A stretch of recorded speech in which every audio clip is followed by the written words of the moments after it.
help me feel better about making music. I cannot fight against my nature, so I induce it. A few sips, I'm about ready to get abusive. With loose lips, I turn my enemies into reclusive. It's ruthless, but you don't know you can't outdo this. The truth is, I'm in the business of revolution. It's booming, the scarecrow is musical evolution. A fusion of sounds, leave crowds gazing confused with.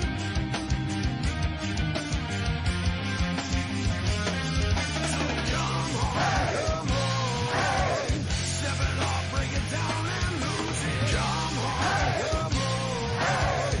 follow us to the new revolution. Come on, step it off, break it down and lose it. Come on, follow us to the new revolution.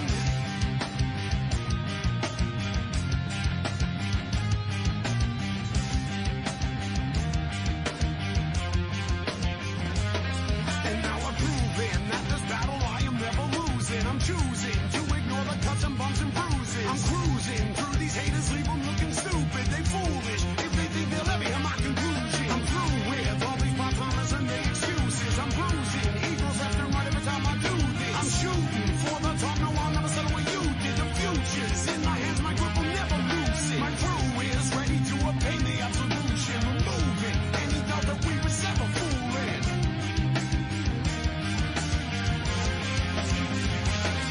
So come on, step it off, break it down and lose it. Come on, follow us to the new revolution. Come on, step it off, break it down and lose it. Come on, follow us to the new revolution.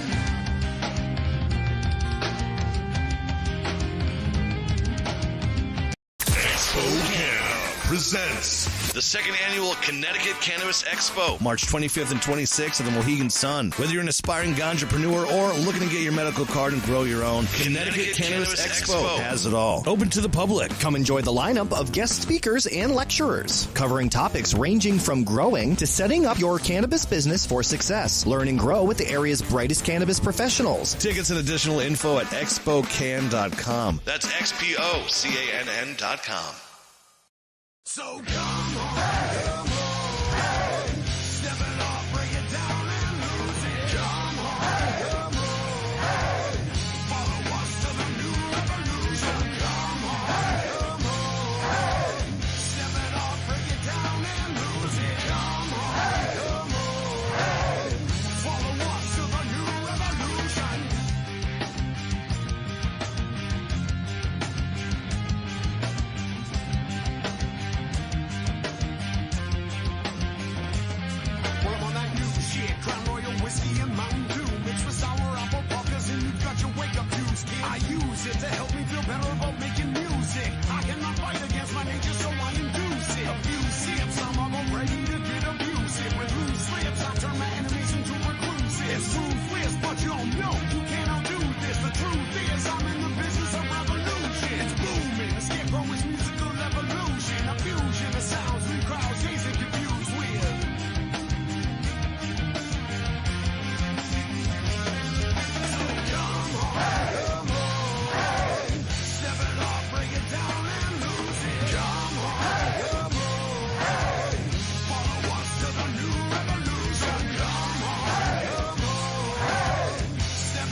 So come on, step it off, break it down and lose it. Come on, follow us to the new revolution. Come on,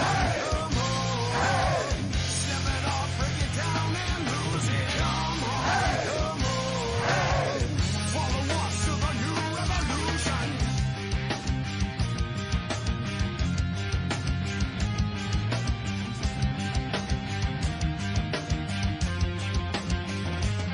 Well, I'm on that new shit, Crown Royal whiskey and Mountain Dew, mixed with sour apple puffers, and you got your wake up juice, kid. I use it to help me feel better about making music. I cannot fight against my nature, so I induce it. A few sips, I'm all ready to get abusive. With loose lips, I turn my enemies into reclusive. It's ruthless, but you don't know you can't outdo this. The truth is, I'm in the business of revolution. It's booming, the scarecrow is musical evolution, a fusion of sounds we crowds gaze and confused with.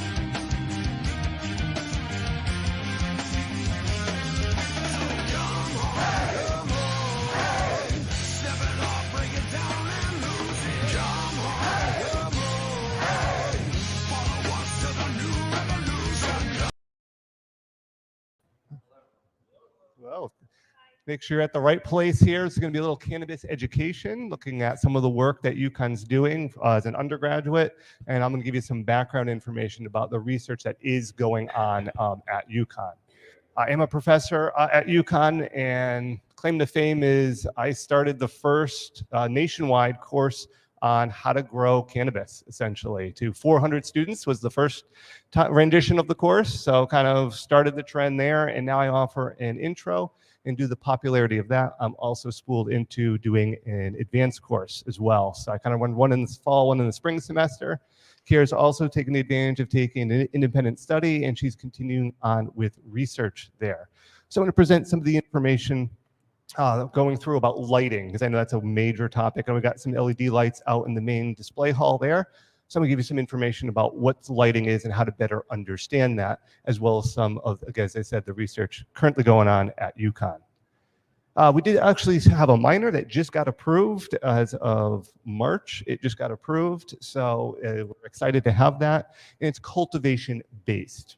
We're not looking at, growing tomatoes is great, growing lettuce is great. There's a lot of things that interrelate, but here we're looking at actually having students required to take not only the intro and advanced cannabis courses, but spool on to also having some sort of experience in the field.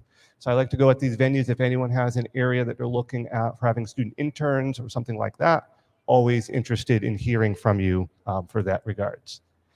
The take-home message for today, Tobacco University is my YouTube channel. That's most of my students have homework to basically watch me on YouTube to allow us to go through and spend more time in class. So if you want some cannabis videos, I've got about 680 of them. It's an exaggeration. On videos on everything from indoor growing, outdoor growing, cloning, starting seeds, harvesting, extraction, and everything in between. We also have a student series where if you want to see Kiera, to have her and Connor. So Kiera is currently doing research, which is great. I also have Connor, who graduated, and he is the head grower at a local growing operation out by UCONN. So great to see students progressing in research and also going out into the field there. So again, great way to see me there. And I have some of the slides which I'm going to share with you today. I also have Kiera here with me, again, my undergraduate, working on some lighting research. So it's always great to see that kind of continuation and see where she's going to take this going forward. So to give you some of the research-based, understanding PAR, PPFD to maximize cannabis yield, because I think we're all trying to, maximize yield, whether it's one plant, 1,000 plants, 1,000,000 plants, that's all plays the same. And it comes down because of Connecticut's current rules and regulations, it has to be indoors, so lighting becomes important.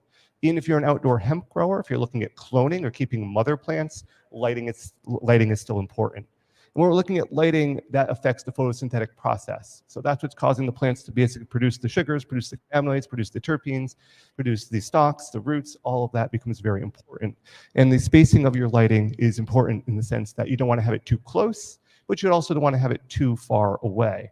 And we're talking about lighting, we're not talking about lighting that you're going to Home Depot, Lowe's, and lighting for your kitchen or your living room. Lumens are for humans. I didn't coin the term, I like the term.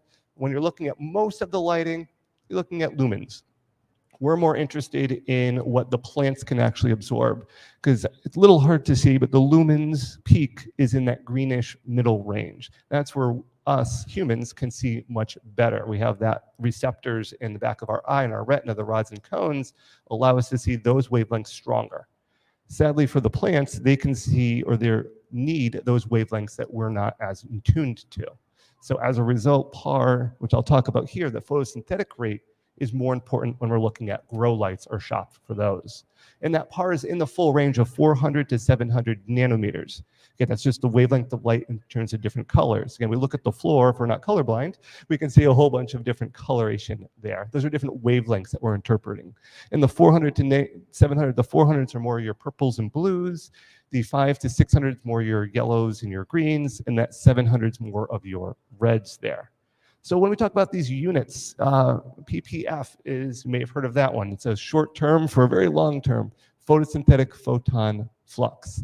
It's the same range as PAR, but as the diagram tries to go and show here is that this light source doesn't consider what direction the light is emitted.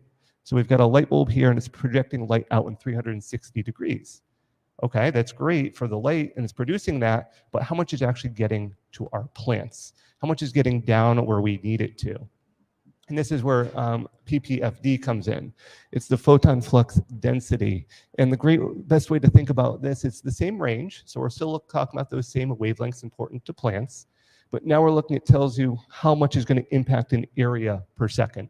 And you could think of this as like you had a bowl capturing rainwater. How much is going to be captured in that bowl? How much is going to be of that light source is being utilized? And you see there's a couple overspills, there's a couple that bounce around. That's why there's the importance of those reflectors to direct that light going down. So visually, if we have the general comparison between the two, PPFD really helps define the intensity of over the growing area. Light manufacturers, this is where the science comes in, like to quote the PPF, because they want you to see how much light they're producing.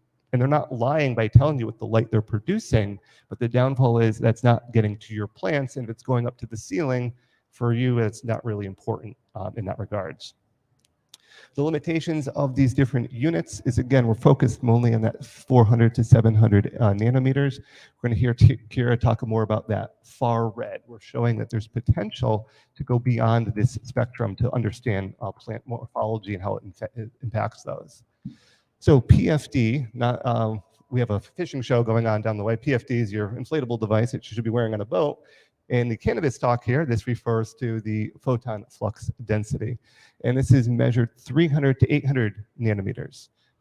The previous one was only looking at that 400 to 700. So with cannabis, with some of the cannabinoids and chemicals being produced, we're looking at kind of going beyond even that 400 to 700 nanometer range.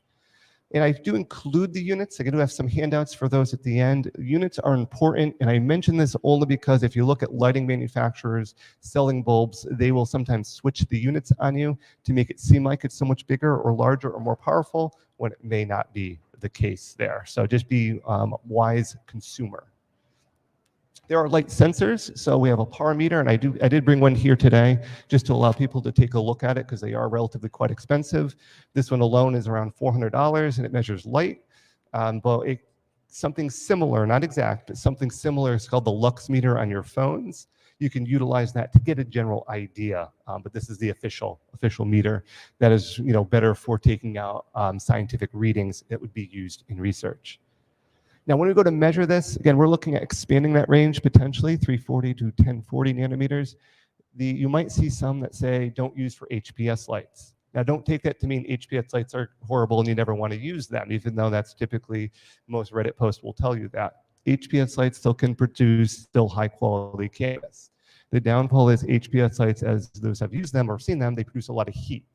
They're in this kind of, not the red, the infrared, that's the heat area. So if you're using some of these certain meters that measure up to 1040 nanometers and you're using an HPS light, you're artificially going to get something that's measured a little too high there.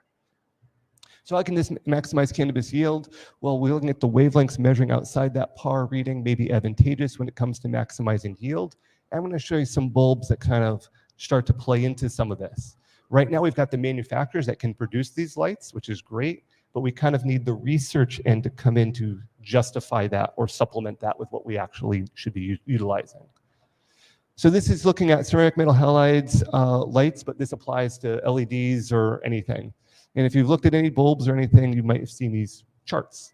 And they basically show you the different bulbs that they offer for sale. So they have a 3K, 3000 Kelvin, or a 3KR. The difference in comparing these two is the 3K is a good overall spectrum, very similar to HPS. You can grow on it all year, perfectly fine. Better a little bit for the flowering phase. But this 3KR, you'll notice that the red wavelengths, those 700 plus, become a little bit higher. So initially with something that might look very similar, you can see this is a push towards the red spectrum. So how is that going to potentially improve our yield? How is that going to impact our yield? And that's looking at different changes potentially in the plant. And I'll show you in a little bit. This is what the bulbs look like. They're not cheap. You know, they're like $140 for these. Realize that you want to be mindful of what bulbs you're purchasing because you kind of want to make the purchase once. 4K bulbs, 4,000 Kelvin, very similar to natural sunlight. If you have been growing for a number of years, remember metal halide lights, very hard to find, kind of for good reason now. Much better lights are out today. Good if you're moving plants outside after propagation. So this is for my outdoor growers looking at starting clones and then going to transition them outside. You might want to favor a spectrum that's more closer to natural sunlight. And I say closer because it's not an exact match there. And you can see the cost is all the same for these, so don't let that be your driving factor. Companies now are coming out with these types of lamps or bulbs, I should say. They have a 10K, 10,000 Kelvin finishing light. And if you looked at kind of the other ones really quick, this kind of wavelength compared to our 10K, much heavier in that UV light spectrum. They only recommend, this is manufacturer recommendations, and I put it here, utilizing it for the last 7 to 14 days of flowering. That's it. The idea is this UV light does stress the plants out, but stresses them in a good way to produce and squeeze that last little bit of cannabinoids, terpenes out of your plant for cannabis production. Again, looking at the overall spectrum, we've got the UV light, we've got the far red. We'll hear Kiera talk a little bit about that. What are these wavelengths and why are they important? And they all have slightly different impacts on our cannabis production. So something called the McKee curve. This is their plants adapt to the environments. Plants will make the most of the available light to them. This is why if you're starting clones in your basement with kind of lighting that's about this power range or even a little bit more, they stretch, they get leggy, they kind of want to fall over. They're not as strong and robust as if they were growing outside. Looking at the UV light, this is kind of the UVC, which I love when we're this time of year seeing a lot of sunglass sales. And they'll say block 100% of UVC rays. I love that marketing scheme because it's true, their lenses are, but unless you're visiting that International Space Station physically, you're not going to get any exposure to UVC rays. They're filtered out by the atmosphere. UVB is mostly absorbed by the ozone, but some does get through. And then UVA, that's kind of what gives you the aging or kind of the, if you spend a lot of time in the sun, it's going to cause potentially that lower dermal damage. So plant's response to UV light, it does help drive photosynthesis, can trigger cannabinoid synthesis, and potentially reduce disease. So there are benefits to these particular spectrums. There are benefits to giving our plants that UV light that some lights in the past were not producing. Looking at blue photons. So again, blue photons are in a specific nanometer range, and this kind of just shows an example of blue photons when given in a higher dose can reduce cell expansion. So here's 5% blue and here's 20% blue. That plant is much shorter in morphology. We're seeing this more compact growth. Assuming the same genetics, assuming the same conditions, we're changing that plant's morphology. If we're growing in a grow tent, this might be more advantageous, so shorter internode spacing. Comparing that to green light, which green light is something that's talked about. If plants are green, they don't absorb green light. I'll show you some cutaways of some leaves to show they do actually absorb some of that green light, just not nearly as efficient as some of the other wavelengths. They do penetrate deep into the leaf, absorbed by certain pigments, and are of benefit. There's chlorophyll, which is why plants are green, but that's again, they're reflecting some of that, but they are, of course, retaining some more of that as well. When we're looking at green photons, why are they important? You may be familiar with when you think LED lights, you might be thinking these purple lights. I am personally not a fan, nor do I recommend the purple high par purple lights that they have here. I am much more of a recommendation of the ones that have the green photons in them or that true white light, mainly because for disease diagnosis. Yes, there are glasses that you can wear and you should be wearing when you go in here to help you see the plants more naturally, But as we all know, powdery mildew, very small spores can get started. And if you're having sort of filtration or if having different coloration, you may not pick that out as quick as a grower. Also, nutrient deficiencies, some yellowing of those leaves, some changing in those colors, those morphologies, very hard to diagnose at an early stage here. Much, much easier to diagnose when you have these types of lights. So that's why I recommend the full spectrum at all possible, not these high, deep colorations that do produce high in the meter. You know, I will admit that when you go through, they do produce very high on a par meter, but they are not allowing you to do those diagnostic steps. And when you're growing plants, the earlier you can catch problems, the easier it is to help you prevent those problems. The red photons is plant response. So again, here we're talking that reddish range, that 640 to 700 nanometers. They're the most efficient for electricity when we're looking at driving photosynthesis. They're relatively inexpensive for the manufacturers to produce. So I'm not pro or con what manufacturers, but I'm letting you know that they will typically have a lot of the red photon light energy because it helps drive that photosynthetic process and it allows them to test very high on a par meter. We need red light, but they'll put sometimes a couple more in there in the cheaper or least expensive ones because they're producing more of that red to show you on the meter that they test very well. Then what Kiera is going to get into, and I'm just going to give you the introduction, is kind of the far red. We're looking at that 700 to 800 nanometers. Extreme red end of the visible spectrum. So again, we can see pretty much here, that red to that far red. It's kind of going dark or black here because we just can't see it. So there are those wavelengths that are important to the plants that we may not even be able to see. So how does far red kind of impact things? It can cause an impact on plant shape, the morphology, how tall or how short that plant gets. Far red is also perceived by the photoreceptors. So as we know, it's growing a true indica, sativa, or hybrid thereof. To keep them in vegetative state, we want to keep them ideally at least over 16 to 18 hours of continuous light. If we want to go in the flower, that 12 hours of continuous darkness and 12 hours of light is important.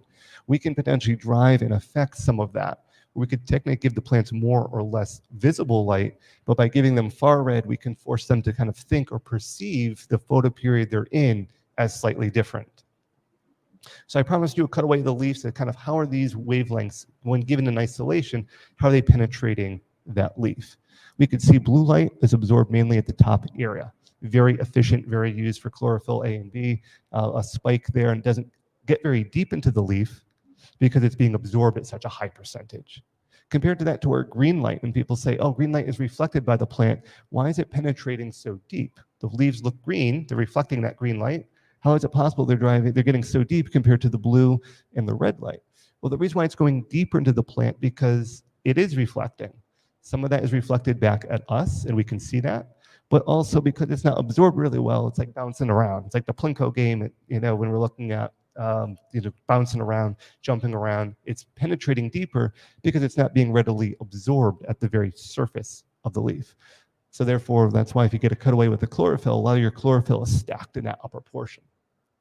And we look at our far red. Far red is also penetrating relatively deep into the plant, allowing it not only needing to be absorbed at the top areas, it's being absorbed down in that mesophyll, that thicker areas of the leaf, which is also increasing the cytochromes that's coming in contact with in this plant. So how does blue compare to far red? Now let's look at just some general studies pulled together here for some images to kind of give you that visual of what's going on. Now the downfall is these aren't really involving cannabis yet. So our Kiera is going to come in and kind of provide us some cannabis connections, but this is where we got to start with our studies. How could we think? What hypothesis are we developing here? So far red light will enhance cell expansion, which is essentially the opposite of blue photons. So this is the downfall. We're getting some lights that now start to push plants one way, and then some other photons will push plants the other way. So that's why we're usually using a mix. And this is important for lettuce. If we look at lettuce production under pure white light versus 10% far red, much greater leaf production there. The quick general summary, blue photons are inhibiting cell expansion, red is efficient for photosynthesis, far red is increasing cell expansion. So again, we can see this mixture or blending of the two. It doesn't mean if we only give plants blue photons, they're just going to be 1 inch tall, but there is a shift when we start to get into these spectrums. We're hearing now LED lights. They want you to be able to dial in your spectrum. You use this one during early veg, this one during flowering. Well, the reason why they're having you shift is they're trying to shift these percentages, trying to push the plant either to be taller or shorter in morphology. And this is basically how they're going about and utilizing that.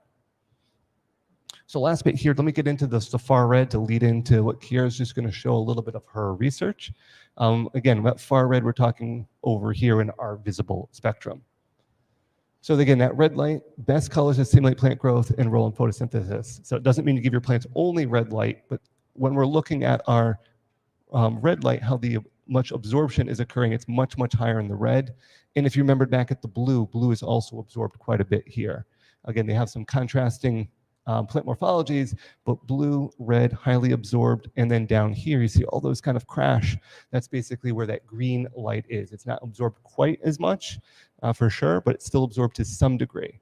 The dotted line here that kind of shows the peak around the yellow, that's what we can see as humans. So you can see we have a direct conflict if we're looking at getting a grow light versus a light for our indoor lighting. We want something that we can definitely see and perceive better. This is why you pay more for the grow lights, because they need more of those spectrums to be able to grow those plants more effectively. So that far red light, looking at tomatoes and a squash plant, far red does influence the size of the leaves, the length of the stems, and ultimately the height of the plants. So our control is just grown under normal white light. And then we've got our far red. We could see the tomato plant much, much taller. The cucumber plant much stretched out, much greater. And this is just looking at lighting. This isn't looking at water. This is looking at nutrients. So just the lighting that they're growing under can have a great impact. And it's just to remind you again that penetration there, the green does go deeper because it is basically bounced around. So does our far red. So a little confusing here, but I'll try to give you a quick summary.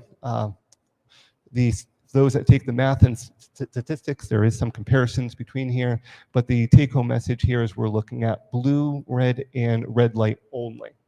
Then we're looking at blue and red are given at all the same amounts throughout all the experiments. So what's changed? Here we're giving a half strength far red, here we're giving a double strength far red. So when we're looking at just grown under blue and red, we can see a definite stunting to that. Here we're seeing some far red, we're getting some stretching, but as we increase that intensity, we're increasing the effects or that stretching habit that occurs in our petunias. And the same thing happens here with just a slightly different variety. So again, impacts maybe not always as dramatic, so that can potentially depend on what you're choosing to grow. And then just another example here, again, showing them looking at the flowering cycles, which ones will flower, how early will they flower, and this is important when we're looking at harvesting. We're looking at cannabis, we want to be able to have all those terpenes. We want to be able to have all those cannabinoids. Just because we can force a plant to flower earlier, does that necessarily mean we're getting all those cannabinoids, getting all those terpene profiles that we deem so desirable? So we have to think about that. Just because we can, are we sacrificing something in that range? So I kind of like this study here. They normalized everything, so they didn't get exactly 100 grams of leaf weight here for lettuce. They just normalized it. So that's just allowing us to do a comparison between our white lights here and our red blue lights here. We've got our strength, our PAR readings, 350 and 300. We added 50, or this study I should say, added 50 of the micromoles of the far red. And what we're noticing is when we normalize everything, that full spectrum with the far red had definitely an increased dry biomass, about 35% more versus only 27% more under the blue and red lights. And it's really hard to see even up here, so definitely you can't see. It says NASA in the back. What drove a lot of this research initially was NASA trying to potentially go to Mars or at least go to space. How could the astronauts be able to grow their own food? What's going to be our best light source to be able to utilize? So they're proving out here that that full spectrum is producing more. Yes, this does help, but adding just 50 micromoles of the far red light really can help dramatically increase our total yields here, looking at lettuce. Morphologically, again, looking at our tomatoes, soybeans, spinach, cucumbers, looking at other things, we're seeing a relatively similar pattern. So just because we work with tomatoes, with a lot of people work with tomatoes, cucumbers, spinach, soybeans, we're seeing this increase of this stretching of that cell expansion with the addition of that far red light. Increasing of the biomass of our spinach leaves, stretching might be advantageous, might not be advantageous, depending on your growing operation. So just going to bring this back here before I toss it off to Kiera, looking at some of our LED lights. I want to mention sunshine that has 20% far red light. And I often get asked the question, well, if sunlight is 20% far red, why aren't all our plants like super tall? Why do some get very squatty? And this goes back to there's also very high levels of blue light. So the red light will, far red causes them to expand. Blue light keeps them suppressed because it's a relatively even balanced ratio. That's where you're getting a more consistent yield. And I mention that because as you start getting into LEDs, there you can start to tweak the little spectrums and turn one of those dials way up. You like, well, I want 20% is sunlight. My plants are going outside. I want to give them 20%. Well, you also should give them 27% blue light if you're looking at replicating the outdoor environment. So this is, again, where the technology is there. It's great. It's fun. Little dials. You can choose all the lights change in color. But we've got to be thinking about how things come about and be balanced, not just caught in one standpoint. So last closing slide here for me. Again, far red can cause plant stretching. It can also induce earlier flowering times. Again, earlier flowering times could be better, could be worse. We also want to make sure we're not losing any of those cannabinoids, losing any of those terpenes, just because we're getting those flowers to flower earlier. It's a great thing if we can still get all the cannabinoids, terpene profiles in earlier. Well, now we're just cut down our harvest cycle. We can do more repetitions per year. We can get more yield by looking at the lighting that we're using. Now, this is kind of all the general background. Now, how do we kind of go about this and research it for cannabis? So this is where we're fortunate at UConn to have undergraduates who are interested, and I guess professors willing to fight for the undergraduates to allow them to kind of do some of this research, because it can be very difficult to kind of get a research study started, equipment-wise, grant writing-wise, and all of that. But it looks like with the minor and the interest that we have, we're getting more of that. So with the basic kind of scientific standpoint, I'm going to pass it off here to Kiera, and she'll go over some of the research that she's able to conduct for that. Hi, everyone. My name is Kiera, as he introduced me before. I'm an undergraduate student. I study under Professor DeBacco. I've taken both of his classes. I've done independent studies with him. And thanks to a lot of his help, now I do research in the Berkowitz lab. So today I just kind of wanted to take the opportunity to tell you all about the research that I do at UConn. So in January, thankfully, I was invited to participate in my first undergraduate research project. I mean, I've done independent studies with tobacco before, but nothing really working in a lab like this. So that was very exciting. I work under Samuel Hayden. He's my research advisor. He did his master's at UConn, I believe. And I work with another undergraduate student who has also taken his courses. A lot of this is really brand new to me since I'm not really familiar in a lab setting. I mean, like I said, this is my first time doing anything like this. And so it's really an amazing experience overall. It's very exciting. I get to work in a lab, and I think it's a great advantage if I ever want to, in the future, go on and do any type of lab work, especially in the cannabis field.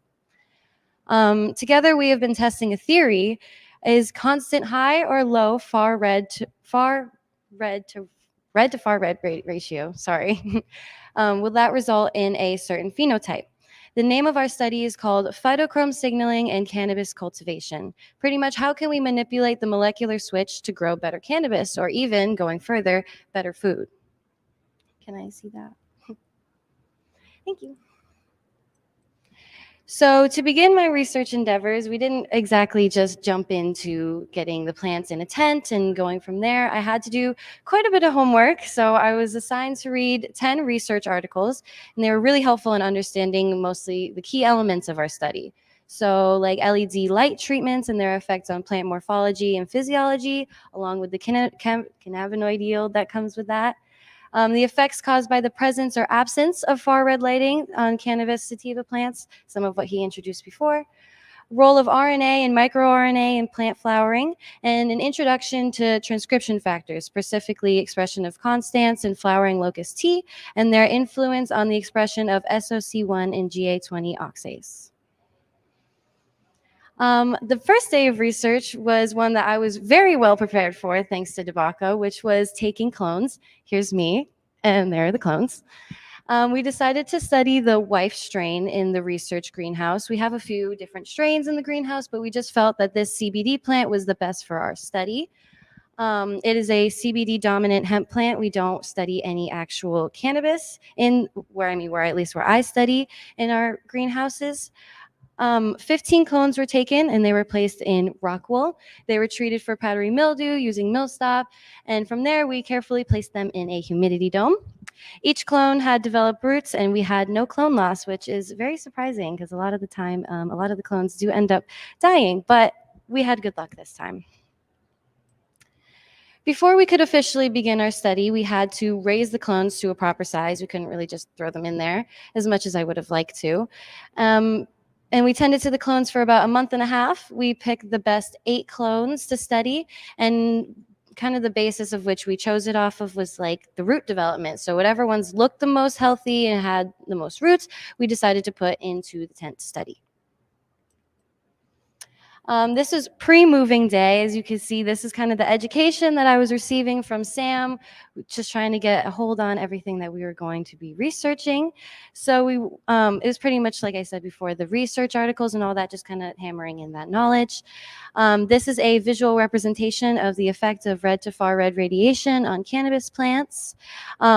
This, I think, is really important to know. I know you guys can't really see it that well, but up here is where plants kind of receive most of their red light, and down here is where plants receive a lot of their far red light.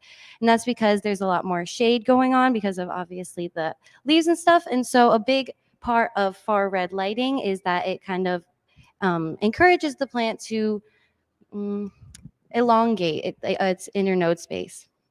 Yeah, stretch out. And so that's why we wanted to study the far red lighting to see if it really has an effect on how the cannabis plant ends up after the grow compared to if there was a low far red ratio. These are some of the transcription factors that I was talking about that we're studying through oh God, I forget the name of it. Well, whatever. These are the ones that we are studying throughout. So kind of PFR, expressins of constans, and flowering locus T, SOC1, and GA20 oxidase, like I said before. So one of our first big steps forward in doing this research study was creating primers. It's to create a PCR test and a qPCR test. So PCR stands for polymerase chain reaction, and it's used to detect genetic material from a specific organism. That's how we're testing all of those transcription factors that I said before. You may have heard of this method previously, as it is also used for COVID-19 testing. qPCR stands for quantitative polymerase chain reaction and measures DNA using PCR. qPCR is a real-time method. I'll show pictures of it at the end since that was kind of one of our most recent things that we were doing. And so that means you can monitor the amplification of the targeted DNA as it's happening. We ordered multiple primers to test for PCR, and the primers are short single-stranded DNA sequence that are used in PCR testing. As I was saying before, with just kind of getting into lab work and getting an experience with all that, I've never done any of this type. And so being able to say that I have gone and created primers, done PCR tests, qPCR tests is an extreme help going forward if I was to want to continue research or continue working with UConn and all of that.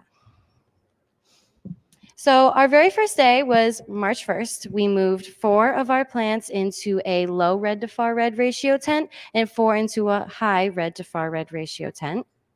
All 8 plants were raised the same until this point. The Berkowitz lab utilizes 2 4x4 Gorilla Grow tents, as pictured here. Our light spectrum is controlled through the Thermal Solutions LED scale digital program. And so that's this right here, and it allows us to kind of make this more far red and that less far red. It's just kind of a control of the lights. Using a spectroradiometer, I know I said that wrong, but that's just how I like to say it.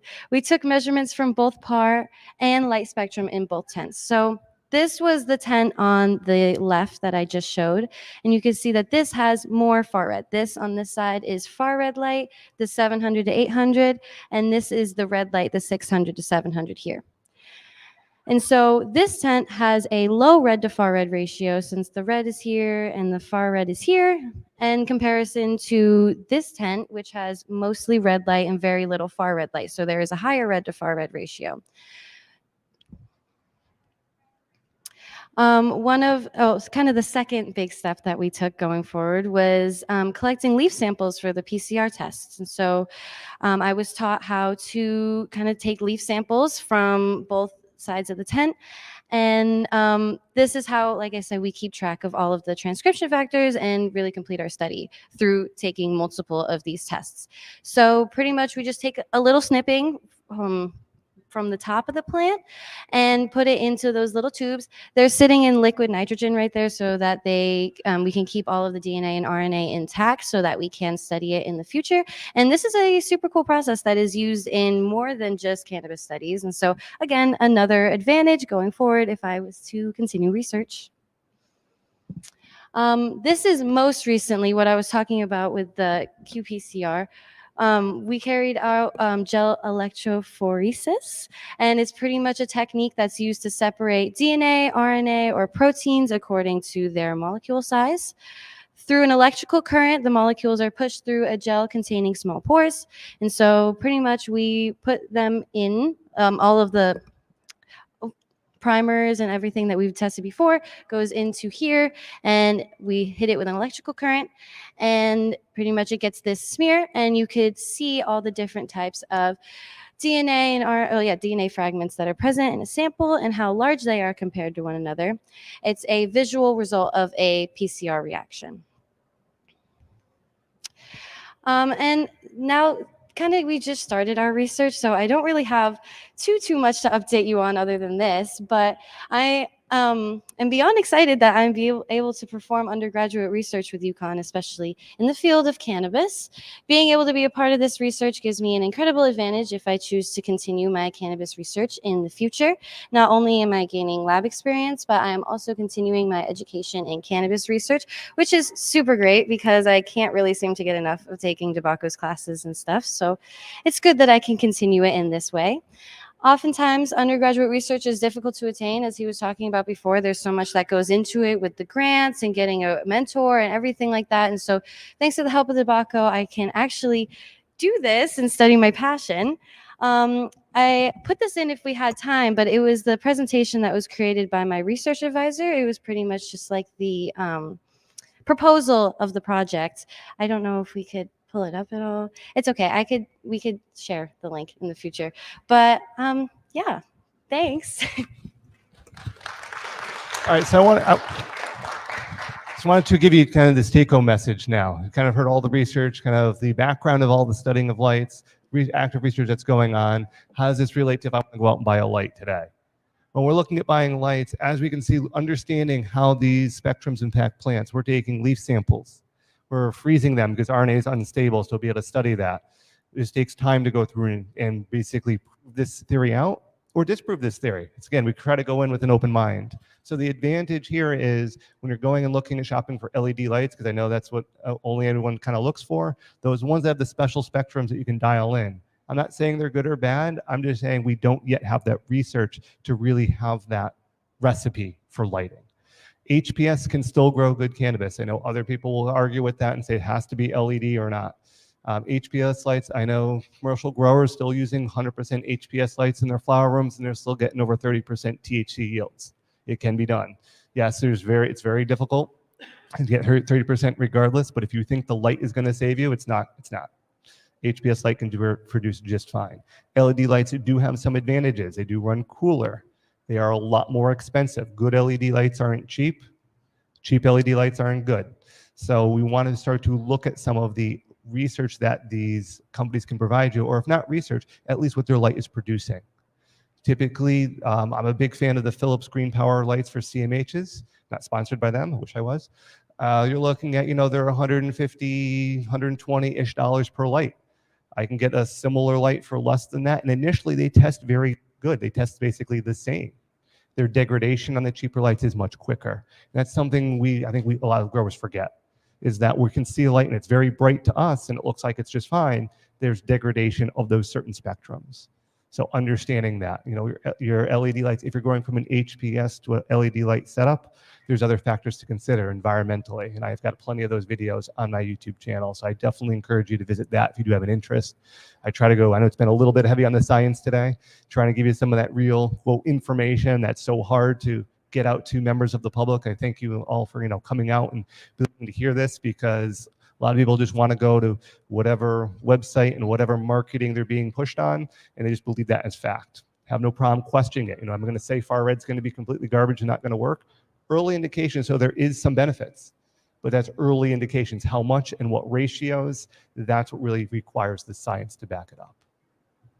So Karen, if you have anything else to add, that's again the whole point of having UConn take on these courses, have that support from the university, and the public is also encouraged to be able to provide for some of this research, to be able to go through and then be able to tell you, hey, this is what you need to be able to go through and do. And just because I brought it here, looking at the par of this room,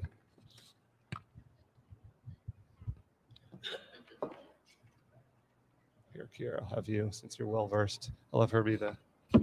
So in this room, we could probably, up here is probably just a little bit brighter than where you are. So as we get a live par reading here, we're getting a par reading of 1 in this room right now. An average vegetative light, you probably want that in the 200 to 300 range. If we went outside right now, it's bright and sunny. I'm going to estimate it is winterish. I know we're just into spring, but winterish angle, you're probably looking at maybe 1200.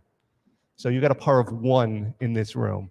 A plant would basically not have enough light in this room to really do much. Even though it's dimmed, I'm not going to say it's bright in this room, but easy enough to hopefully read the wonderful information provided you with, but par of 1. So when we're looking at those lumens are for humans, yes, it's bright for us. It's almost a dark room if you were a cannabis plant. So with that, I know I'll be after to answer any questions. If you did come in later, I do have a couple extra copies of these, of just some of the slides, but I would highly recommend Tobacco University for my YouTube channel, and CANNA, Kiera, all with Ks. It is linked on the live stream, so I would appreciate CANNA Expo going through and providing that for us, having us come speak, share some of the research, and as always, you for attending.